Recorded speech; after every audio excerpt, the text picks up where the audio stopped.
O que pode estar causando dor ao urinar ou um desconforto na região pélvica? Pensando em homens, né? Porque o urologista ele atende tanto homens quanto mulheres. Sim, pensando em É homens. basicamente um meio a meio na prática. Mas pensando em homens, as causas mais comuns de início para isso seriam infecções, seja elas das mais diversas, cistite, prostatite, pode acontecer isso, até infecções genitais, testiculares podem causar, como às vezes pedras. Tá? Então os cálculos urinários, não necessariamente com cólica renal, podem causar sintomas como esse. Então isso são coisas que podem se manifestar e às vezes investigação com exame de urina, com exame de ultrassom, com exames de sangue, se consegue cercar essas principais possibilidades e aí fazer o tratamento mais específico para o diagnóstico que tiver. Sinto que tenho que urinar com muita frequência, seria um ouvinte. Ou urgência. Isso é normal? Isso não é normal, isso é da próstata.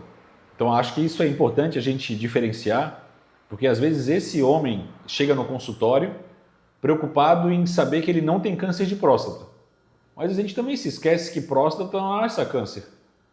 A principal alteração da próstata, que é o crescimento, é o tamanho, o aumento de tamanho, que é a hiperplasia prostática ou HPB, essa hiperplasia vai acompanhar todos nós.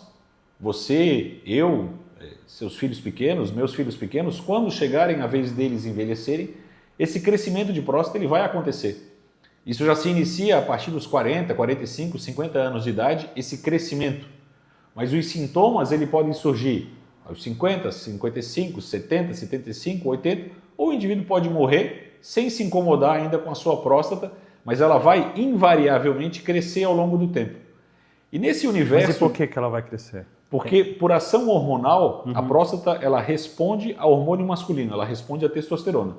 Então quanto mais tempo a gente vive sob a ação de hormônios masculinos produzidos por nós, mais esse tecido prostático vai se desenvolvendo e vai crescendo. Então, esse crescimento de próstata pode começar a causar um aumento de frequência urinária, o indivíduo começa a levantar para ir 2, 3, 4 vezes no banheiro à noite, ele começa a ter que fazer força para urinar, ele começa às vezes, quando ele termina, parece que não saiu tudo, ele começa a ter um pouco de urgência, como estava ali na pergunta, que é a necessidade de, tendo vontade de ter que ir logo, porque fica muito ruim adiar a ida ao banheiro. Tudo isso são sintomas desse aumento de próstata, da hiperplasia prostática.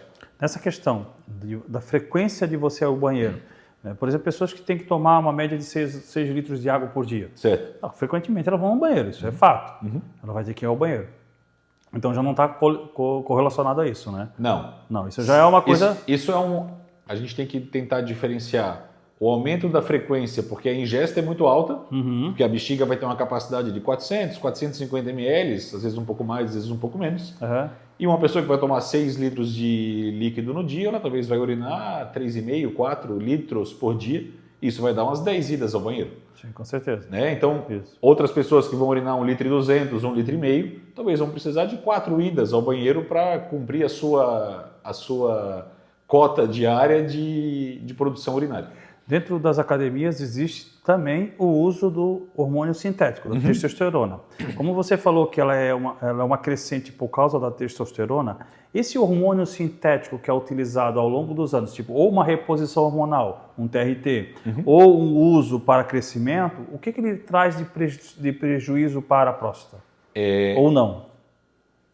Geralmente quem usa isso é o homem jovem. E o homem jovem, ele não está muito preocupado com a sua próstata. O que é o homem jovem? Qual a 20, idade? 25, 30, 35, 40 anos. Tá? Nesse homem jovem, uma preocupação que tem que ter em mente na reposição de testosterona, seja para performance, seja para uma reposição por necessidade, é a questão da fertilidade. Porque a testosterona também vai agir sobre testículos, pode inibir a produção de espermatozoide, e esse indivíduo que repõe testosterona, geralmente em dose acima do fisiológico, ele passa por um período em que ele é infértil, muitas vezes com uma azoospermia, ele fica zerado de espermatogênese. Esses indivíduos, com o passar do tempo, cessando o uso, eles podem recuperar essa produção ou não. Não. E às vezes, mais tarde, casados, buscando gerar filhos, eles chegam no consultório e podem colher consequências desse uso, que na época era para performance física, de às vezes gerar infertilidade. Isso às vezes vai requerer tratamentos e acompanhamento. Mas no homem mais velho, a reposição de testosterona, ela precisa ser acompanhada além de controles laboratoriais para níveis de testosterona, nível de PSA, porque a testosterona ela pode ir estimulando a próstata. Se houver um câncer de próstata, ele pode estimular esse câncer de próstata a crescer mais. Friso aqui, a reposição de testosterona não causa câncer de próstata, ela não protege do câncer de próstata, mas ela não causa câncer de próstata, então ela é segura de ser feita, mas o paciente que está sob tratamento de testosterona, ele tem que ser mais vigilante para o câncer de próstata. Então esse paciente ele tem que fazer PSA mais vezes do que uma vez só ao ano. Ou seja, ele não causa, não protege, mas pode, se houver, ele pode intensificar o aumento. Ele acelera o crescimento da doença.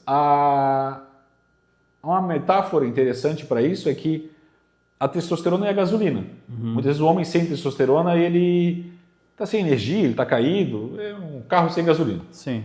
Ele repõe testosterona, ele geralmente melhora o humor, melhora a disposição, melhora o vigor físico, melhora a libido, melhora o interesse sexual, melhora às vezes a ereção. Tudo isso ele pode melhorar se realmente estava bem indicado a testosterona para ele.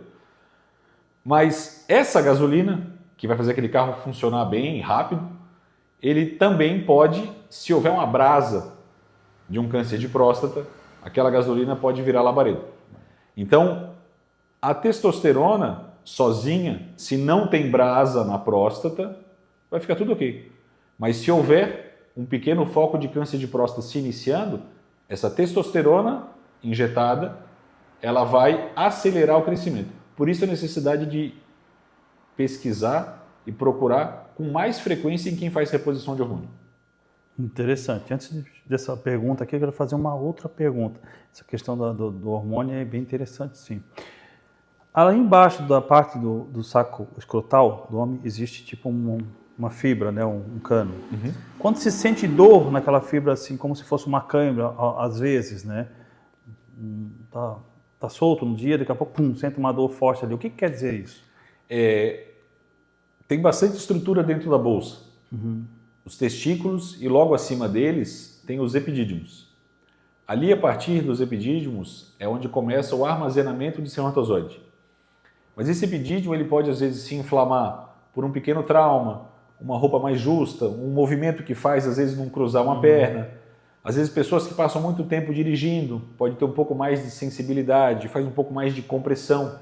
Isso pode às vezes reter um pouquinho mais de sangue naquele testículo. Pode às vezes ter um pouco de varizes, que é a varicocele, isso pode gerar um pouco de desconforto e sensibilidade maior. Então, algumas coisas podem estar acontecendo. Às vezes podem inclusive ser coisas fora da bolsa. Por exemplo, as hérnias inguinais, as hérnias de virilha, elas podem, por irradiação da dor, desencadear uma sensibilidade ou dor testicular. Mas o problema não está lá embaixo no testículo, ele está aqui em cima na virilha e aquela compressão da hérnia que se protui para dentro do canal inguinal irrita a inervação, os nervos que passam ali e essa dor fica refletida lá no testículo. Então tem uma gama de doenças que poderiam causar sintomas semelhantes.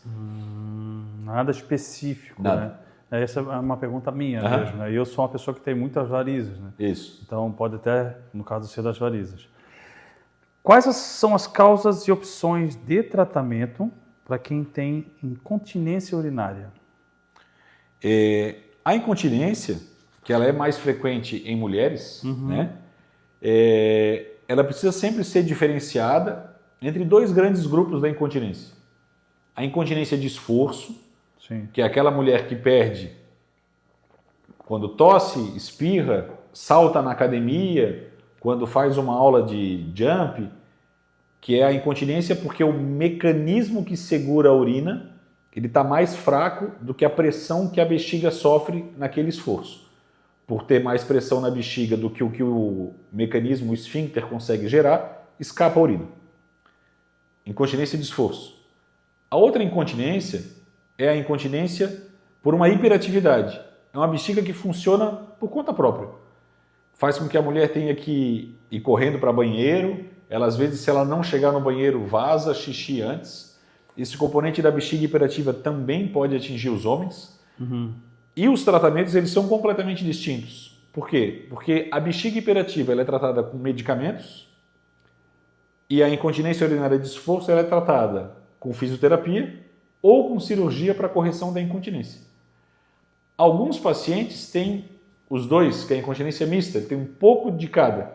E aí, às vezes, a gente inicia primeiro por medicamentos para tirar a hiperatividade e, às vezes, no que sobra, decide pelo tratamento ou não da incontinência de esforço.